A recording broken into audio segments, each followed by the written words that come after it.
Hey everybody, welcome back to the RoadSMITHS channel. Today is a special day, really kind of a special week, but first I do want to say, if you notice the backdrop behind us, it is not a green screen. We're in the mountains of Montana and just enjoying it. But today is kind of a special week in our life of nomadism, if that's what they call it. And so what is that?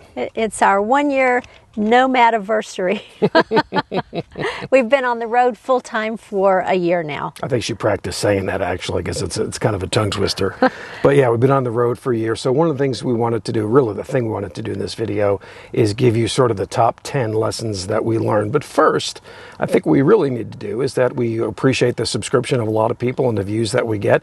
There's some people that do know us and some people that don't. So first, why don't we kind of introduce ourselves a little bit more formally, if you will, and tell you about us, and then tell you about, what we travel in and why we chose that. So I guess first and foremost, I'm Ken Smith.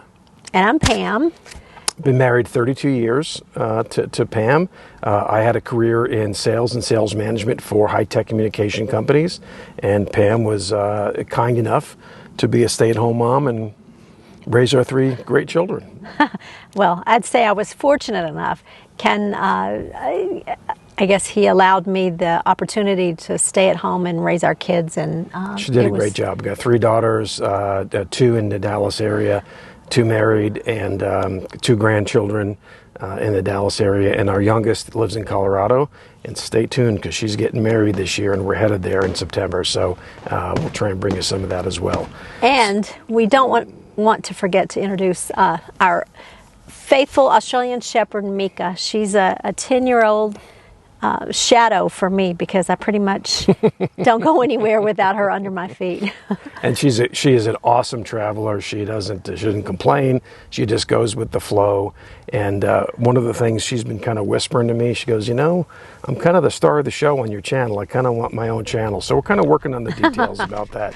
We'll figure out if we can actually pull that one off or not. So anyway, let's talk about why we chose a fifth wheel. And why do you think we chose a fifth wheel? Well, Ken was in analysis paralysis for 2 years, trying to decide what type of RV was going to be best for us on the road full time. And I had a little bit of input as to things that I really wanted to have. And obviously he made the final selection, I guess you could say. Well, it was a joint. That's not true. You're the one that wanted that particular fifth wheel. So, yeah, you're right. Because I guess once we decided we were going to go with a fifth wheel, we looked around at different manufacturers, and every time I would go into an Alliance, it was my favorite. And so thankfully, that's what we went with. Yeah, we looked at travel trailers. We love, some of those, Lances, Airstreams, and some others. We actually looked at drivables, but since this was the first time we were actually really RVing and doing this sort of lifestyle. Not really RVing. This is our very first time of having an RV this past year. So so we'll just put that out there. We wanted the space, we wanted the stability, from a towability perspective. So the Alliance RV that we have is a 310. We'll link to a video that actually Pam did about the interior of that, and I am working on a video which is going to talk about some of the unique features of Alliance and what they do. And it looks like some are actually copying them now. They're a new company, by the way, but they had a great customer service reputation because they brought in some executives of some previous companies. And quite frankly, in a lot of the companies I worked with in my sort of tech days, they were startups. And so I have this sort of affinity for startups and the challenges they go through. So they've done really well. We've had, a share of a couple little issues, and we'll share some of that at the end of this. But for the most part, it's been a great vehicle, and it's afforded us the ability to get to lots of places, as you see in our videos. So let's talk about the top 10 lessons that we learned. So the first thing we felt is that, and we've heard a lot about this, is that you have to get way ahead of your reservations. And so I guess our first lesson learned is plan and reserve early. However, if you don't do that, it doesn't mean that you are locked out of doing some things. And so we did that last year. We didn't reserve as early as we wanted to, but I will tell you that even in some of the campgrounds that we did go to, while they weren't right in the epic areas, they were close enough, and they actually were really nice. And I'm thinking about places like Pinewood Lodge in Plymouth, Mass. And we wanted to go to Boston, and that was what, 30 miles from Boston. It was close enough. Yeah, it was a great campground. It was a great campground. And the advantage of not reserving so far in advance is it actually gives you some flexibility in your plans. You can make changes as you move and travel and stuff. Whereas if you're reserving a year in advance, you're pretty much stuck a lot of times. Yeah, that's true. And so, some of the other campgrounds, and you'll see them in some of the videos, when we went to Niagara Falls, we stayed in a town called Byron, upstate New York, and that was about 30 miles. Again, one, saved some money in terms of the nightly rate, and two is it was 30 miles away, so that really wasn't that much of an issue to get into Niagara Falls. I'm thinking about when we were near Acadia in Maine, and we stayed in Ellsworth at, I can't remember the name of the campground. We'll put a link on there, but it's on Flockamoose Way. That I do remember, the name of the campground. So you will find some places that are not necessarily right in the epic area, but you will get close enough, and quite frankly, some of them are very surprising. They're surprisingly good, and quite frankly, a little bit more affordable. All right, number 2. Don't rely on Google Maps or Waze or Apple Maps or anything like that. They may get you there faster, but they assume you're driving a regular car, truck, or whatever. Yeah, they don't know that you're pulling an RV. So we had a couple situations where, and one just recently, quite frankly, but one last year, we're in the Upper Peninsula of Michigan, and we were traveling up from Wisconsin, and the ride was good until about the last, 8 or 9 miles, and it took us down about 7 miles of a gravel logging road with all those wavy things on Washboard road. Yeah, washboard road. But we finally got to the campground, and that was good. But that was obviously the most direct route, but not the best route for an RV. And probably the most recent one was we were in the Black Hills, and you'll see the video. The video's out for the Black Hills, and it wanted to take us down the Iron Mountain Highway, which is full of low clearance tunnels. And what do they call those turns? The pig ears, where it actually wraps around each other. It's not just a hairpin turn, it's a hairpin turn and a half, I guess you can say.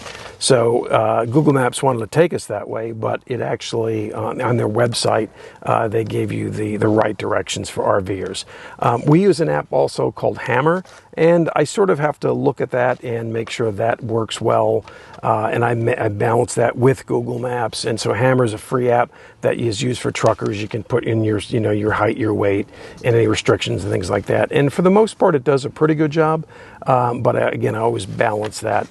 I will use Google Maps to actually go down to Street View and then look and see exactly what we're facing. If you're going through the mountains, or if there's some tunnels or railroad tracks that you need to be cognizant of. Anyway, people do have GPS maps, like a Garmin GPS map. Probably the more experienced people do that. We haven't delved into that. Not sure when we qualify to be the more experienced people. Well, we qualify. It's just a question of shelling out the cash to do it. So far it's worked. I think we did have one situation in upstate New York last year. We were traveling from the Finger Lakes and going to Lake George, and Google Maps was cool. We didn't have any issues with low clearances until about 4 miles from the New York State Northway, as they call it, up to Lake George in the Adirondacks. And we ran into 2 train trestles that were very low, so we had to sort of backtrack and find our way. So, invest if you can do it. There are some tools that are out there that'll allow you to do that, and just use common sense and do some pre-planning, and then look at the website and even call the campground to say, hey, what would you recommend coming in, for maybe a highway or things like that, and they're going to be your best friend that way. Number 3, tank sensors. They're horribly inaccurate. Do not trust only the sensor on the tank and the indicator on that. You have to sort of become in tune with your tanks. You have to get to know your tanks. You have to become one with your tanks. And they will actually give you a few, I guess you could say, symptoms or hints and clues. That maybe they're full. again, know your tank size and know kind of how much water that you have. So if, for an example, in our RV, we have 2 gray tanks. They're each 53 gallons apiece. We have 1 black tank that's 53 gallons. We have a freshwater tank, which is 98 gallons. We don't really hardly ever put that much water in it. If we're boondocking, we'll put some in there. And again, know how much water you tend to use and kind of be in tune with that. For example, I measured that our shower runs at about, it's like 1.5 gallons per minute, sort of full bore. So if you are boondocking and you're not in a place with full hookups, then sort of, be cognizant of that and get a feel for that. We know, Army, Navy showers are a thing that we have to do in the RV life, especially when you're boondocking, but sort of get in tune with those tanks. And I know Pam has, said this to me a couple times when we're getting close on the black tank, and she'll say, Ken, the toilet is burping. It's burping. It actually will burp a little bit. Now, if it burps, it's not critical that you empty it right away, but you're sort of getting close. And so you have to be cognizant of that. 2 things I would recommend, and we'll put a link to Amazon on there. We're not affiliated in any stretch of the imagination with them, but we have 2 water flow meters. And so I put one on the black tank dedicated, and then I use one in the fresh tank when I want to, fill it or put some water in there for boondocking. I don't run that on the fresh water all the time because it's just going to spin, and that's not a big deal when you're hooked up. But when you flush your tank, your black tank, you absolutely want to know how much water you're putting in there, because you don't want that coming back into the RV. That'll ruin the day, the month, the year, and maybe knock on wood. He's actually done really well with tank maintenance. And I even set a timer too. What I'll do is I'll set a timer for maybe 10 minutes when I'm trying to fill it, if we're getting ready to leave that morning. So again, these are things that you'll learn, but they're little tips and tricks that you have to do. But definitely get those water flow meters. They're helpful when we boondock. If we're going to be, a night we may put in 10 to 15 gallons, 2 nights, maybe 20 gallons. You want to shower, you want a toilet, you want to be able to use your toilet, brush your teeth. Total transparency, we really haven't officially boondocked more than, 3 days? Yeah, I mean, that's probably the max we've done so far. Yeah, so that would classify this as glamping, I guess, is what they would say. But no, we have done it. It's a lot of fun. We want to do. We will do more of that. Mostly Harvest Host is where we've done, not BLM land yet. But yeah, so look at those things. Get to know your RV, tanks, size, water flow, noises, those kinds of things, and you'll be better off for it. So one thing that we've learned about this full-time RV lifestyle is be prepared to be wowed and disappointed upon arrival at various campgrounds or Harvest Host or Boondockers Welcome. We've had our share of amazing places, such as the one that we're at right now. And we've had a few, we'll probably never go there again places too. Yeah, and I think it's more than just the campground. It's like just some of the sites that are in the campground. And I think one that really comes to mind, I think that was Pam's favorite, up in Lake George. It was the Lake George Riverview Campground. It was a pretty big campground. And, if you had just a normal site, you'd say, yeah, it was fine. It was close to Lake George, close to a lot of things there. But the site that we had was right along that little river. And so we kind of woke up every morning. You had a little brook running right next to you, and that was that was awesome. So this one right here, so this is a Harvest Host, believe it or not, and we're in the Montana mountains here, just south of Glacier, and this was a huge wow. I think, in fact, what I told the owner, Tracy, when we came in, I kind of kidded. I said, well, I got to think this is probably top 10 Harvest, one of the top 10. Now, who am I kidding? This is the top Harvest Host location we've ever been to. And no disparity to anybody else out there. We've enjoyed all of those, but this is spectacular. It's actually a wedding venue, and you can maybe see some set up behind us. But what was the one in Michigan, too? The one in Michigan was awesome. I mean, the Blueberry Farm. Oh, my goodness. Bumbleberry Farms. It was amazing. I'm sure that if you want to look at the link, Ken's probably going to put somewhere.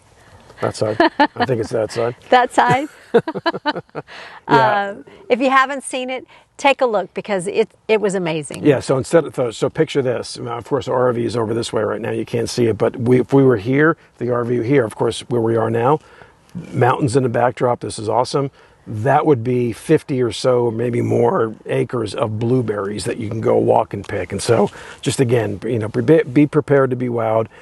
There's a lot of great campgrounds across the country. Yeah, but the nice thing is it's only temporary. And if it's a place you really love, like this one for us, we just keep coming back. And for us, we're not there for the campground per se. We're there for what the area, brings us and affords us and has to offer. But, you have to be there to sleep and shower and eat. So anyway, just be prepared to be wowed, and don't be disappointed if you get to a place that isn't all that great, because the next one may just be awesome. So one of the things that we all also notice is that the RVing community of people is awesome. I mean, we have met just some outstanding people that, you become an acquaintance for a couple days, and they go their way, you go, your way.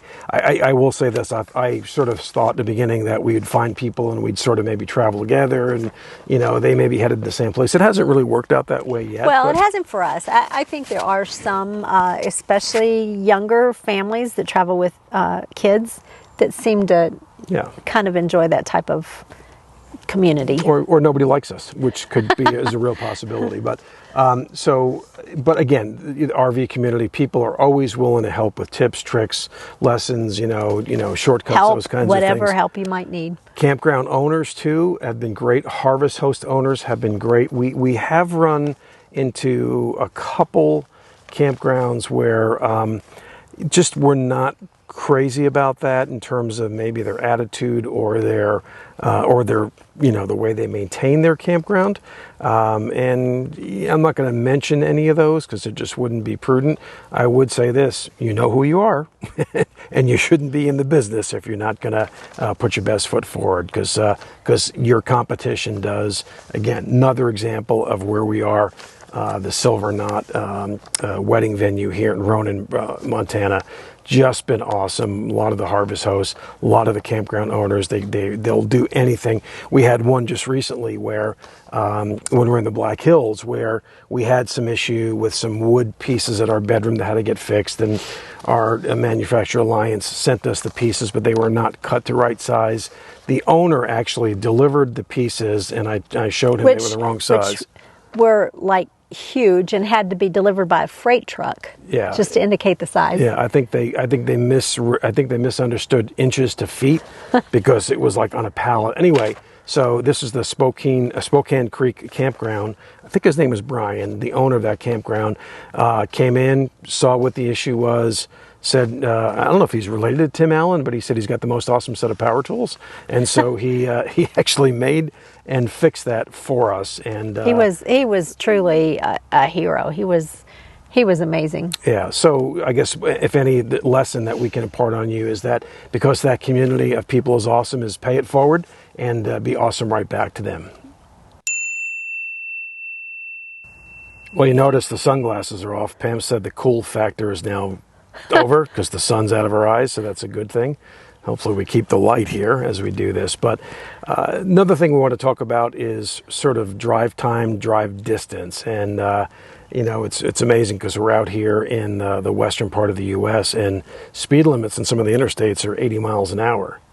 Do not do 80 miles an hour in your RV unless you want to blow tires or lose control. So we keep things at around 65 miles an hour. But what's really interesting, and so I think about some of the drives that we've done. We mentioned earlier our youngest daughter lives in Colorado with her fiance, and as we drove from Dallas to Denver, we can do that in a day. We can do it in 13 hours, straight shot, take a couple breaks, just push on, and we're okay. That doesn't work in an RV. 13 hours towing a fifth wheel, especially through mountains, will land you in an institution. It's not a healthy thing to do. So a couple guidelines around what you should do and, how to do that and how to keep it to where you're just not wearing yourself out. Comfortable, yeah. So there's something in the RV community known as the 3-3-3 rule. And basically, it recommends that you follow drive no more than 300 miles a day. Try to arrive at your campsite by 3 p.m. and try, if you can, to stay at that campsite for a minimum of 3 days. Yeah, I would actually add another 3 to that if you could. And that is take a break about every 3 hours at a rest area, if not more, just to kind of, again, it depends on the drive. And if you're driving in traffic, hauling a rig, or if you're driving through the mountains, hauling a rig. And I see some people like go flying past us in the mountains, and you know what, they're much more comfortable, alrighty to them, but we just want to be safe about it. The other thing about 3 days, minimum 3 days, is that when you get to a place, last year we did this. We had to be in certain places in the country at certain times, and so we moved much too fast. And I would recommend that wherever you go, if you stay 3 days, make it 4 if you can, if there's availability and your schedule permits, and build it a rest day. Because in fact, we just did 4 nights up in Glacier, and that video will be coming out sometime soon. And we just did a lot of things. We hiked, we did whitewater rafting. We had actually some of our dear friends come and spend 4 days with us, and we were active every single day, and we needed a little bit of chill time. We needed a chill time. So build that, because I think if you think about, doing a 300-mile drive one day, 3 days of just doing as much as you can, we all want to do that, in the time we're there, and then you do another 300-mile day, it definitely wears you down. So this is a beautiful country. Spend time, as the old cliche says, stop and smell the roses, but build in some rest time while you're at a place, and it'll just be much, much more enjoyable for you. And I think you'll appreciate where you are versus saying it's another day, I got to go out and do another 10-mile hike. Who am I kidding? Is that what you say? Yeah, seriously? I don't do 10-mile hikes. But anyway, you just do something that for yourself, and take it easy for a day. Go get a massage. If Pam gets pedicures, whatever it takes. Not often enough. In fact, I'm past due right now. It's kind of hard to find them in some of the places that we've been. So anyway, that's definitely, I think, a good lesson that we've learned, certainly over the year of travel. So let's talk about purchasing RVs, and I'm not going to get into discounts or things like that or whatnot, but I would say, so one of the things that we did do is that when we decided that what we were going to get is we didn't buy one off the lot. A lot of people do that, and that's fine. We felt like it was a pretty significant investment, and we wanted to be happy with it, so we ordered ours from a dealership in Dallas, from Alliance. And I would definitely look at those options list very carefully if you are going to order, and think through that a little bit. I think like anything else, whether it's a car, whether it's a boat, whether it's an RV, is dealerships will put something that's attractive price-wise on their lot, but may not have all the features. And so make sure that you ask for sort of a feature list and whatnot. Two of the things that we found on ours, one was not actually a noted option, and that was the day shades. And so most RVs come with, the blackout shades, and you have regular windows.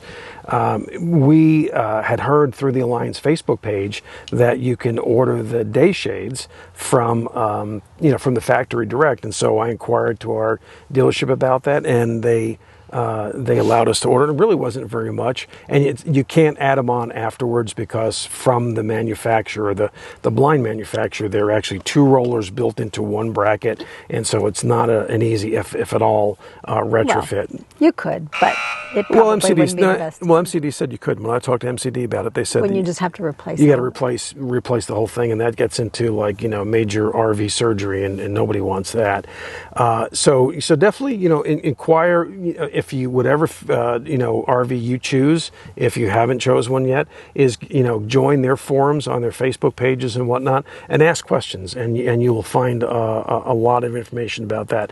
One feature that we did add, which I think has been really good, and you may get some disagreement from others, is that we opted to add disc brakes to the RV. Most travel trailers and fifth wheels come with electric brakes, which are the old drum brakes, and I'm sure they do an okay job. Sort of the engineer in my mind went through and said, I've got an 8,000 pound plus truck with a almost 15,000 pound RV pushing it, I wanted as much stopping power as I could, so we opted for the disc brakes, and it was a $3,500 option. But I will tell you, when I need to stop and I hit the brakes, instead of feeling the truck is trying to stop the RV, I feel the RV actually holding the truck back. So again, point there is look at the options, think carefully, make the investment, and there's some things that I think you're going to get a lot of enjoyment out of. I mean, the day shades, for me, are just amazing because you can have it open and see everything. There have been so many times I've been so thankful that we've had them, because it makes me kind of crazy to have blinds down in the RV, and there are times that it's necessary. We pull the west sun blackout shades during the day, but having the option to have the day shades and be able to see in without all the heat has made a huge difference. Yeah, for sure. So just check into that, and then and ask your dealer, and then check into the forums. So let's talk about maintenance. Brand new RV. That's all for you. It's all for me. Brand new RV, you think nothing's going to go wrong. That's going to be a disappointment. So, we sold our sticks and bricks. We were in that house for about 22 years, and, things were starting to happen, and, we had a lot of maintenance with that, and just, the everyday maintenance, yard, landscape, those kinds of things. But so we bought a brand new RV, and you would think that it's not maintenance, but take it seriously. There's some things that happen in the RV that make you want to just scratch your head and say, how in the world did they put this together? I mean, we find screws, and not so much now, but in the beginning when we first would, we'd arrive at a campsite, and I'm like, oh, there's 2 screws on the floor. Where did they possibly come from? And I'd have to kind of search and scour. And again, back to the forum, people would talk about, hey, these are a problem area for you. So, there are some maintenance things that you definitely have to keep up with. The suspension, for example, on a fifth wheel, if you don't have independent suspension, which is an aftermarket option, you've got to check your torque on your lug nuts. You've got to check your torque on your U-bolts, on your shackle hangers, those things. So you're going to get dirty, doing those things. And so just, make sure that you go into that eyes wide open. I, again, just figured that, hey, brand new RV, we're not going to have, molding fall off the ceiling. And we've had. And so you're just going to be, you're going to be fixing things. We're actually right now, we have an RV, not an RV, we have a residential refrigerator in our fifth wheel, and we're now on the second inverter that's failed. And that's a little disappointing. But, you go with the flow. But just definitely stay on top of those things. We can talk about in a later video maybe some of the, the tips and tricks and tools, thing like a tire pressure monitoring system, a TPMS, which we have. And so we have to literally, probably maybe once a week, we've got to go around our tires on the RV and fill the tires. I've gotten pretty good at that. Actually. Yeah, I mean, we have a system. She's gotten pretty good at that, and so it might be the only maintenance item that I actually do. Yeah, you do some other things. I mean, you definitely do some other things. But yeah, I mean, dishes, is that not maintenance? That's not a maintenance item, and she does a good job at that. But no, just be forewarned. You're gonna see some things, and like I said, some of them are going to be head scratchers, and they will tell you that this is a rolling earthquake that goes down the road every day. And my response to all the RV manufacturers when they give me that is, well, then build them like it's a rolling earthquake going down the road every day, because they shouldn't do those things. So just get used to that and don't be disappointed. So you always hear America the Beautiful. America is beautiful. And it's a beautiful place for sure. We've seen a good part of it, and we're still experiencing a lot more of it. One of the things that this lifestyle allows you to do, and a lesson that I would say we've learned, and is something I would implore you to discover as well, is there's places I've always wanted to go to that just were interesting, but not necessarily important enough where I'd get on a plane and get a hotel, get a rental car to go see the place. And one is probably Niagara Falls, believe it or not. I mean, I grew up in New York, but I never saw Niagara Falls, and if I'd never saw it, it would have been great, would have been fine, but we did see it. The NFL Hall of Fame, saw that. Always wanted to go to Canton and see that. Lambeau Field. I was a Packers fan as a kid, but I wasn't going to fly to Green Bay to go see those places. But because our travels took us in close proximity, it allowed us to do that. But those are sort of well-known places. What's really interesting is some of the non-well-known places that we discovered while being in close proximity, and they were just awesome. And I know Pam's got some of her favorites. One that I'll even bring up was, of all places, a state park in Wisconsin called Devil's Lake, and the hike was outstanding. And we're just above the whole lake, and just a beautiful, beautiful place. Yeah, that was beautiful. And also Door County. I mean, I know that's a pretty well-known area, but not for us. We probably wasn't really on our radar ever. Yeah, it's not a place that we probably would have ever made a special trip to go to. But I can tell you that it was truly, some of those views were truly amazing. I thought the water oftentimes looked like we were in the Caribbean. It was crazy. It wasn't the Lake Michigan that you're familiar with, Lake Michigan near Chicago. Lake Michigan. It was beautiful. Lake Michigan. You'll have to check out our video up there someplace, somewhere up there in the sky. But Door County was great. And then I think your favorite was... my favorite was Sleeping Bear Dunes in Michigan. I honestly didn't have any idea anything like that existed in Michigan. But if you haven't been there, or if you haven't heard of it, look it up. You might want to take a trip and go check it out. Yeah, it's a fun. Probably 2 days is probably all you need to do that, and maybe 3 days. It depends. 2 days to hike up or hike down, and then you might need a day to hike back up one of those, because it's an incredible slope down into the lake. So yeah, and there's Lake George for me was another one of those places. Just not something I always wanted to do. Wasn't going to make a special trip to do it, but because we live this lifestyle, it was great. So I would definitely say, as you travel, look at those places and don't take anything for granted. Explore as much as you can, and I think you'll be pleasantly surprised. So one of the important engineering aspects of fifth wheels, travel trailers, is how much weight that you carry. And after you sell your sticks and bricks, you can't take everything with you. You've got to be pretty diligent in what you scale down to, and I think Pam's done a good job at that. Yeah, probably I would say the negative side of it for me might be just the fact that I've had to slim down my wardrobe significantly. I'm at the point now where I've worn the few things that I have so many times. I'm like, okay, I need to get rid of these and go shopping and get some all new stuff. What? We started with a closet full of stuff, and then we scaled back, and then we had cold weather clothes, and then we scaled that back, and so. Yeah. But you truly learn to get by with very few things. I mean, you do laundry once a week, or at least for me, I can actually do it maybe every 10 days. Yeah.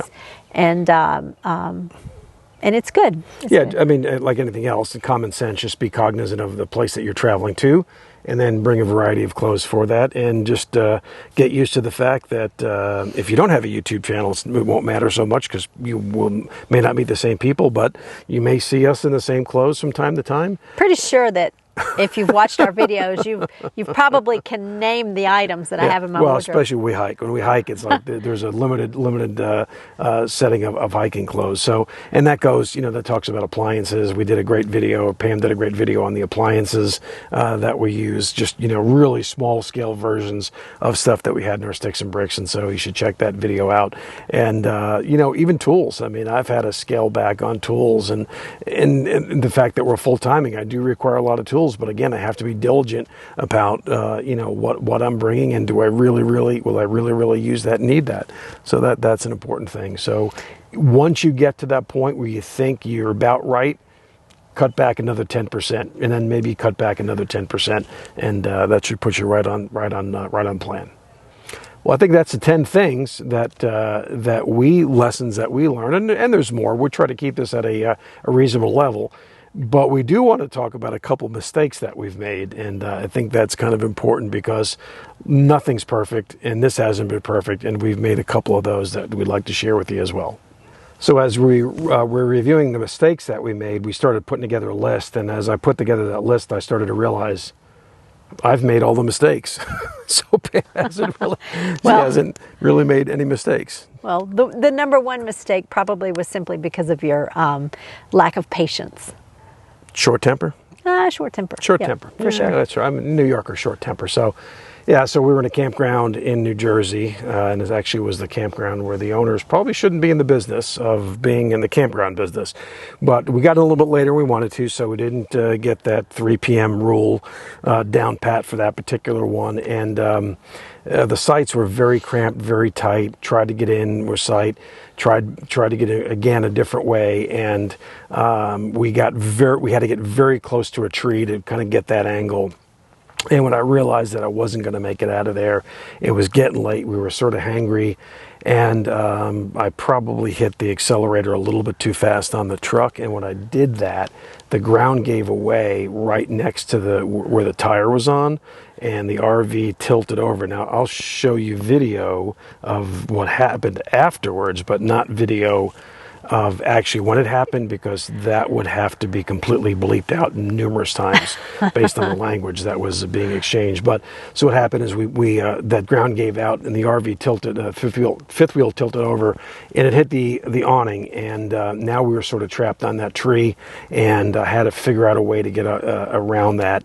And it unfortunately, would have made some amazing video, but so the RV awning hit a tree. Instead of me really kind of taking my time assessing the issue, which is I would definitely suggest that, because assessing the issue, I probably wouldn't have ripped the awning. I would have used the hydraulic jacks to lift it up, and this is eventually what we did do, put some wood under the wheels, got it lifted, and then drove off that way and got us off the tree. I chose to go back and forth a couple times, and it seemed like every time we did that, it just dug into the tree a little bit more. Bad idea. Yeah. But it is amazing what Gorilla Tape does. Yeah, I got to re-Gorilla Tape because you'll see how bad that looks now. But it did fix it, that particular one. Second one, and I would say this: when the campground manager says, "No, sir, that extra vehicle will not fit in that spot," pay attention, because I did pay attention. I just didn't believe it, and I tried to back Pam's car into that spot so we can have the truck and Pam's car. And this year we're not traveling with Pam's car as a follow, just due to the price of gas. But I tried to back into that spot, and I made a mistake, and I was in a rush, and boom, I hit the back of her car into a tree. And thank goodness it didn't really damage the structure of the car. It just popped that rear right tail light off, and I think I did a road blunder on that as well, repairing that. So that was a $500 mistake that we made. But again, I was in a rush, and I didn't pay attention to the campground manager, who knows their sites apparently a lot better than I do. Yeah, well, the best advice we can offer is be patient. Takes a lot of patience. You've been saying that for 30 years and I haven't gotten hit yet, so I'm still waiting. Maybe I'll get it as I get a bit older. So last one, and this one's not a critical one, but I was actually kind of surprised. So we wintered in Rockport, Texas, and we had a couple nights that were pretty cold. We had one night that was below freezing, and part of the things that we use as RVers is water pressure regulators, and it's got a gauge on it, and of course it tries to keep the water pressure down, since you're not exactly sure what you're going to get, to about 40 to 50 psi, which is good, so you don't bust your PEX pipes. And so in preparation for a night that we knew was going to be very cold, I put fresh water in the freshwater tank. That was check number one you're supposed to do. Disconnected the hose so the hose wouldn't freeze. That was the proper check number two. And the water pressure regulator was sitting outside on the hose stem, and that was not in the manual apparently, because when I woke up the next morning, while the pressure regulator worked, it no longer registered how much water pressure there was, and so I did have to replace that. So that was, let's see, we started from top to bottom, and the awning was the most expensive. We haven't replaced it yet because it's the most expensive. Number two was the light. We replaced that. Number three was the water pressure regulator.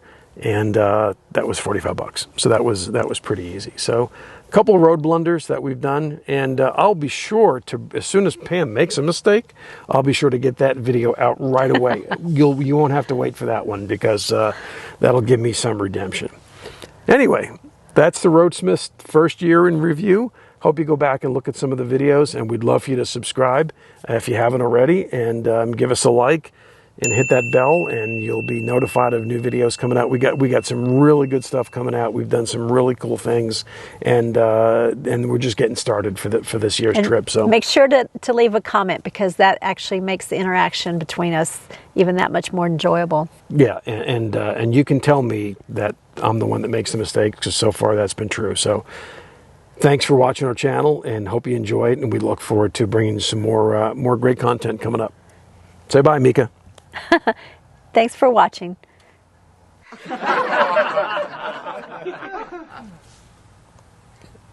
We forgot to introduce her. We forgot to introduce her. I did, yeah. Do you want to do it over again? So Stop.